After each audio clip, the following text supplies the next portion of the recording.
नमस्कार दोस्तों, राधे राधे, जय श्री कृष्णा। स्वागत है आपका हमारे चैनल पर। आज की इस वीडियो में हम श्रावण मास में पड़ने वाली कामिका एकादशी की व्रत कथा और उसके पश्चात उसकी आरती सुनेंगे।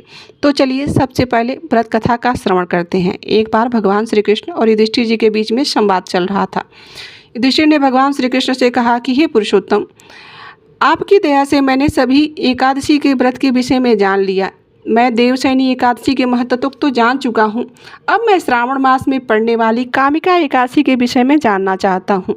तब भगवान श्री कृष्ण कहते हैं कि हे युधिष्ठिर, एक समय जीवन में कल्याण के लिए नारद मुनि ने यह प्रश्न अपने पिता ब्रह्मा जी से किया था। तो ब्रह्मा जी ने जो उन्हें वर्णन किया था, मैं आपको वही कहकर सुनाता हूँ। ध्यानपूर्वक सुनिए। ब्रह्मा जी ने कहा कि नारद जी ने कहा कि हे पितामह, आप मुझे श्रावण मास के कामिका एकादशी के विषय में बता सकते हैं, जो मैं जन कल्याण के लिए लोगों तक पहुंचाऊंगा। कृष्ण पक्ष में आने वाली एकादशी कामिका एकादशी के नाम से जानी जाती है। इसकी महिमा ब्रह्मा जी बताते हुए कहते हैं कि इसकी महिमा इतनी दिव्य है कि इसे श्रवण मात्र इसका कथा श्रवण मात्र से हजारों अश्वमेध यज्ञों का फल प्राप्त होता है। इस दिन जो भी व्यक्ति तुलसी दल के साथ भगवान श्रीहरि की पूजा करता है, उसे स्वर्ण चांदी दान करने के बराबर पुण्य फल की प्राप्ति होती है। कामिका एकादशी के दिन तुलसी पूजन का विशेष महत्व माना गया है। इस दिन भगवान को तुलसी दल के साथ जो उसकी जो नई नई निकली हुई मंजरी रहती है, उसमें भी अर्पित करना चाहिए। इससे व्यक्ति के समस्त पाप नष्ट हो जाते हैं। एक समय धर्मध्वज राजा की पुत्री के रूप में तुलसी जी अवतरित हुई थी। उसी समय भगवान नारायण की तपस्या हेतु वो अनेकों तीर्थ और स्थानों का भ्रमण कर रही थी। तब गंगा जी के तट पर उन्होंने भगवान श्री कृष्ण के ध्यान में मग्न गणेश जी को देखा। गणेश जी को देखकर वह उनसे मोहित हो गई। पीताम्बरधारी, शुद्ध और ध्यान में मग्न गणेश जी इतने सुंदर दिख रहे थे कि तुलसी जी ने उनके सामने विवाह की इच्छा रख दी। उनके समक्ष जाकर उन्होंने उनसे विवाह की बात कही। भगवान गणेश जी की तपस्या भंग हो गई। तब भगवान श्री गणेश बोले कि हे देवी, आप कौन हैं? आपके यहाँ आगमन का क्या प्रयोजन है? क्या आप नहीं जानती कि तपस्वी का ध्यान भंग करना पाप होता है? तब तुलसी जी ने कहा कि मैं राजा धर्मध्वज की कन्या हूँ और योग्य पति की प्राप्ति हेतु यहाँ तपस्या करने आई हूँ। आपको देखकर मैं आपकी तरफ आकृष्ट हो गई हूँ और आपसे विवाह करना चाहती हूँ। तब गणेश जी बोले कि हे देवी, मेरी आपसे विवाह करने की कोई इच्छा नहीं है। कृपया करके आप मुझे अपना ध्यान हटाकर किसी और योग्य वर की तलाश करें। गणेश जी के ऐसे वचन सुनकर तुलसी जी को क्रोध आ गया और वह बोली कि आप मुझसे विवाह नहीं करना चाहते हो तो आपका विवाह 2 कन्याओं से होगा। ऐसा कहकर वो गणेश जी के गजमुख का उपहास करने लगी। तुलसी जी का यह रूप देखकर गणेश जी क्रोधित हो गए और उन्हें श्राप दे दिया कि हे देवी, मैं आपको श्राप देता हूँ आप असुर की पत्नी बन जाओगी और उसके बाद एक वृक्ष बनोगी। अब यह सुनकर तुलसी जी को अपने भूल का आभास हो गया और वह गणेश जी के चरणों में गिरकर उनसे प्रार्थना करने लगी कि कृपया करके आप अपना श्राप वापस ले लीजिए। तब भगवान श्री गणेश ने कहा कि हे देवी, तुम भगवान नारायण की प्रिया बनोगी।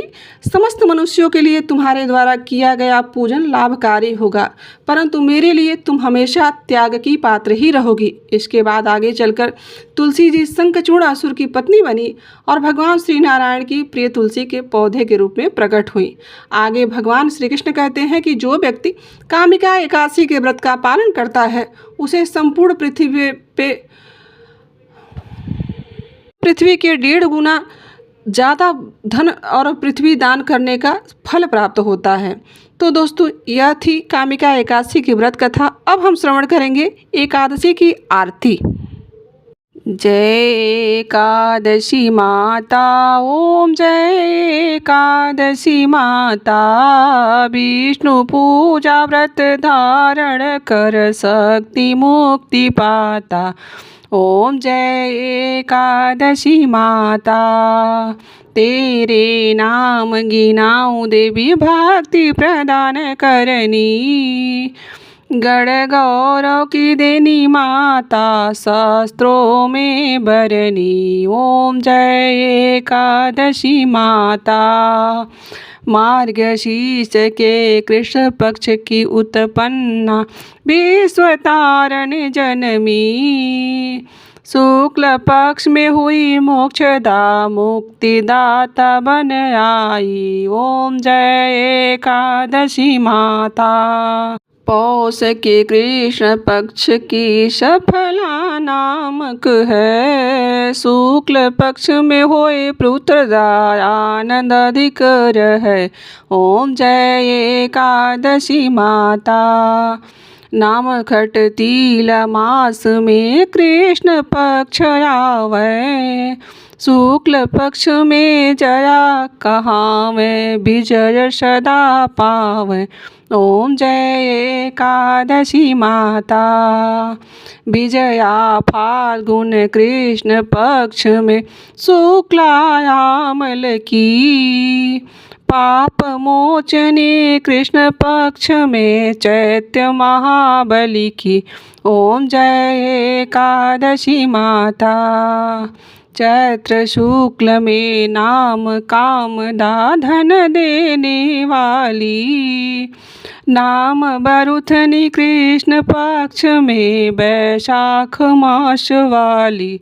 ओम जय एकादशी माता। शुक्ल पक्ष में होए मोहिनी अपरा श्रेष्ठ कृष्ण पक्षी। नाम निर्जला सब सुख करनी शुक्ल पक्ष रखी। ओम जय एकादशी माता। योगिनी नाम आषाढ़ में जानो कृष्ण पक्ष करनी। देवसैनी नाम कहायो शुक्ल पक्ष धरनी। ओम जय एकादशी माता। कामिका श्रावण मास में कृष्ण पक्ष कहिए। श्रावण शुक्ल होय पवित्र आनंद से रहिए। ओम जय एकादशी माता। अजा भद्रपद कृष्ण पक्ष की परिवर्तनी शुक्ला। इंद्रायश्विनी कृष्ण पक्ष में व्रत में भवसागर निकला। ओम जय एकादशी माता। पापा कुशा है शुक्ल पक्ष में आप हरणहारी। रमा मास कार्तिक में आवे सुखदायक भारी। ओम जय एकादशी माता। देवोत्थानी शुक्ल पक्ष की दुख नाशक मैया। पावन मास में आवे किने मोर नैया। ओम जय एकादशी माता। पद्मा कृष्ण पक्ष में होती जन मंगल करणी। शुक्ल मास में होई पद्मिनी दुख हरिणी दुख दरिद्र हरिणी। ओम जय एकादशी माता। जो कोई आरती एकादशी की भक्ति सहित गावे। जो कोई आरती एकादशी की भक्ति सहित गावे। जन गुरु दिता स्वर्ग का वासी निश्चय वह पावे। ओम जय एकादशी माता। ओम जय एकादशी माता। ओम जय एकादशी माता। प्रेम से बोलिए एकादशी मैया की जय। दोस्तों, तो यह थी एकादशी व्रत के किए जाने वाली आरती। आशा करती हूँ कि आपको यह वीडियो अच्छी लगी होगी और यहाँ तक बने रहने के लिए आप सभी का दिल से आभार। मिलते हैं किसी ऐसी कथा कहानी और जानकारी के साथ। तभी के लिए इतना ही। राधे राधे, जय श्री कृष्ण।